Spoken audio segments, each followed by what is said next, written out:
Hello students, स्वागत है आपका अपने चैनल कॉमर्स गुरुजी पर। और आज की वीडियो में हम करने वाले हैं प्रिंसिपल्स ऑफ मैनेजमेंट के एमसीक्यूज। इंपॉर्टेंट एमसीक्यूज कह सकते हो, जो आपका बिजनेस स्टडीज का चैप्टर 2 है प्रिंसिपल्स ऑफ मैनेजमेंट, उसके एमसीक्यूज। और एमसीक्यू स्टार्ट करने से पहले मैं आपको बता दूं कि जो बच्चे मेरे लाइव क्लासेस लेना चाहते हैं अपने कोर्स के लिए या एमसीक्यूज की प्रैक्टिस के लिए, उन सभी की लाइव क्लासेस अवेलेबल हैं।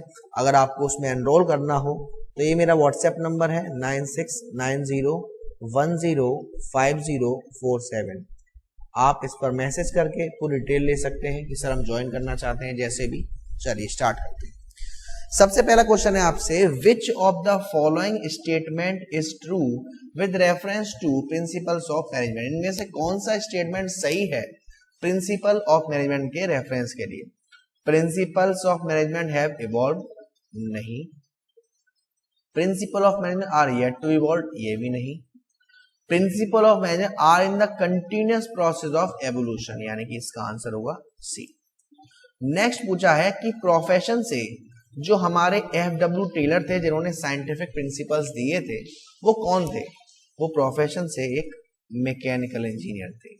थर्ड है, the principle of pure science is considered to be flexible in nature, rigid in nature या क्रिएटिव। इसका आंसर होगा क्रिएटिव इन नेचर। फिर आपसे पूछा है कि जो हमारा प्रिंसिपल ऑफ मैनेजमेंट है वो डेवलप किया जाता है किस बेसिस पर, ऑब्जर्वेशन पर, एक्सपेरिमेंटेशन पर या पर्सनल एक्सपीरियंस पर। तो ये तीनों ही चीजें सही हैं, यानी कि इसका आंसर होगा 4 का डी। नेक्स्ट क्वेश्चन है, विच of the following statement is true with reference to principles of management. इनमें से कौन सा स्टेटमेंट सही है प्रिंसिपल्स ऑफ मैनेजमेंट के लिए। पहला, principles are guidelines to action, सही है ये। Principle denote cause and effect relationship, ये भी सही है। Principles help the manager to take decision while performing various management function, ये भी सही है, यानी कि इसका आंसर होगा डी। नेक्स्ट है, the principles of management are intended to be applied to all types of and size of organization. The statement reflect that the principle of management are. तो यहाँ पर जो हमारा मैनेजमेंट है वो कह रहा है कि भाई जो भी प्रिंसिपल है वो सब जगह फॉलो करे जाएंगे, लेकिन टाइप और साइज पर डिपेंड करता है। तो ये आपका यूनिवर्सल एप्लीकेबल है। नेक्स्ट है, the principle of management do not provide readymade straight jacket solution to. जो हमारा प्रिंसिपल ऑफ मैनेजमेंट है वो आपको एक रेडीमेड सॉल्यूशन नहीं प्रोवाइड करता। क्यों? मैनेजमेंट प्रॉब्लम बिकॉज, सॉरी ये थोड़ा सा वो हो गया है, ये होगा BCD, ये दोबारा हो गया है। The real business situation are complex, सही बात है। रियल बिजनेस डायनेमिक भी होती है, जनरल गाइडलाइंस भी होती है प्रिंसिपल। तो इसका आंसर होगा 7 का D, all of the above. Principal of management can be modified by the partner when the situation demand. यहाँ पे आपको प्रिंसिपल ऑफ मैनेजमेंट का क्या लग रहा है, यहाँ पर यह फीचर है वो है फ्लेक्सिबल। आपका जैसा बिजनेस हो आप उसे वैसे चेंज कर सकते हैं। The principle of management enhance the understanding relationship between human and material resources for the achievement of organisation goal. यहाँ पर क्या बात करी जा रही है सर, यहाँ पे बात करी जा रही है मेनली बिहेवियरियल। वैसे मेरे हिसाब से आपको ज्यादा प्रिंसिपल्स ऑफ मैनेजमेंट, जो प्रिंसिपल ऑफ मैनेजमेंट टॉपिक है उस पर ज्यादा एमसीक्यू ध्यान नहीं देना, आपको करने हैं वो जो 14 प्रिंसिपल्स फ्योल जी ने दिए थे और हमारे नेक्स्ट प्रिंसिपल। तो आप यहां से चलो देख लेते हैं, यहां से, है ना। चलिए, rule of thumb refer to. जो रूल ऑफ थंब है साइंटिफिक मैनेजमेंट में दिया था प्रिंसिपल, क्या है वो, use of personal judgement in handling management issues. आपको अपना पर्सनल जजमेंट से हैंडलिंग करने पड़ते हैं इश्यूज वगैरह। Adopting hidden trial method, both of the above या नन ऑफ द अबव। जो इसका आंसर होगा वो होगा आपका both of the above. Next है, according to Taylor even a small production activity like loading figures of iron into boxes can be scientifically planned and managed. This can result in tremendous saving as human energy as well as wastage of time and material.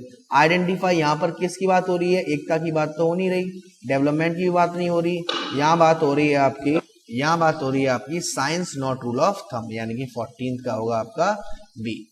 फिर कह रहा है, according to this principle scientific management has for its foundation the firm conviction that true interest of the management and worker are one on the same. The prosperity for the employee cannot exist for a long time unless it is accompanied by prosperity from the employee and vice versa। तो यहाँ पर एक हिसाब से आपको साफ दिख रहा है कि यहाँ पर आपस में कॉपरेशन की बात हो रही है, इसको हम कहते हैं harmony not Discord.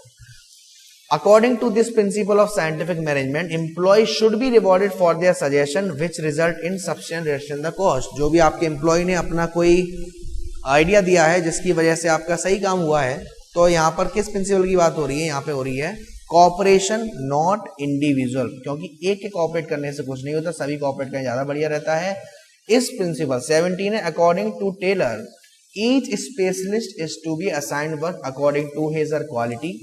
The employee who possesses technical mastery should be involved in planning work area, whereas those with energy and good health may be assigned education work।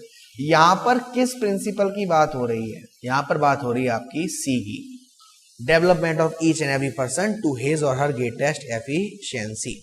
फिर है आपका considering the fact that is difficult to find one single person with all the need quality. तो इसके लिए Taylor ने technique suggest करी थी, क्या थी वो टेक्निक, स्टार्टिंग में था functional foremanship. The concept of work study technique include, जो वर्क स्टडी की टेक्निक थी उसमें क्या क्या आता है, टाइम स्टडी आता है, मोशन स्टडी भी आता है, फैटिग स्टडी भी आता है, यानी इसका आंसर होगा D, all of the above. The objective of this technique of scientific management is to reduce a given line और a product to fix type size and characteristic. यहाँ पे किस टेक्निक की बात हो रही है, यहाँ पे बात हो रही है standardisation and simplification of work. Next है this technique of scientific management help in development of the concept of assembling line which is widely use in automobile company these days. तो यहाँ पर मेथड की बात हो रही है कि आप किस मेथड को ज्यादा अच्छे से यूज कर सकते हैं। विच of the following is an objective of time study, इनमें से कौन सा टाइम स्टडी का ऑब्जेक्टिव है, डिटरमाइन करना नंबर ऑफ वर्कर्स कितने काम कर रहे हैं, कितना इंसेंटिव मिलना है, लेबर कॉस्ट है, या ऑल ऑफ द अबव। तो इसका आंसर होगा D, all of the above.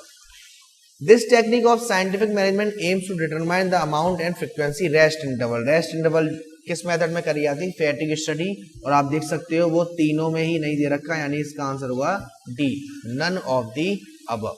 Next है the technique of differential piece wage system was developed by Taylor in order to discriminate between efficient and inefficient worker, reward the efficient worker, motivate the inefficient worker to perform better। ये तीनों ही सही हैं, यानी कि इसका answer होगा 24 का D. The application of this principle of management leads to higher production and better work for the same effort। यहाँ पर किसकी बात हो रही है, यहाँ पर हमारी बात हो रही है,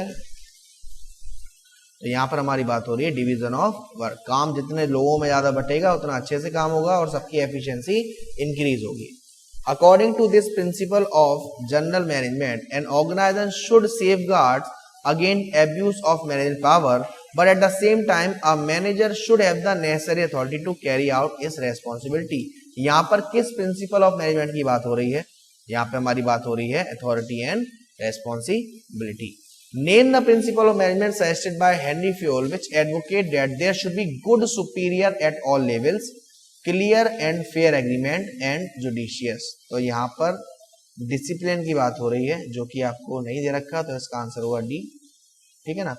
फिर है आपका according to Henry Fayol, if this principle of general management violated, authority is undermined, discipline is injuring, other decision stability threaten, identify the. यहाँ भी किसकी बात हो रही है, डिसिप्लिन की बात हो रही है सर। नेक्स्ट है through this principle of management Henry Fayol guides the manager to execute exemplary behaviour and advise that they should not fall in the temptation. यानी कि यहाँ पे जो भी हमारे वर्कर्स होते हैं वो अच्छे से काम करते हैं क्योंकि उनका मोटिव भी सेम हो जाता है, जिसे हम कहते हैं subordination of individual interest to general interest. Which principle of general management advocate that employee turnover should be minimized to maintain organized efficiency, stability of tenure, remuneration of employee। तो यहाँ पर इसका आंसर होगा stability of personnel।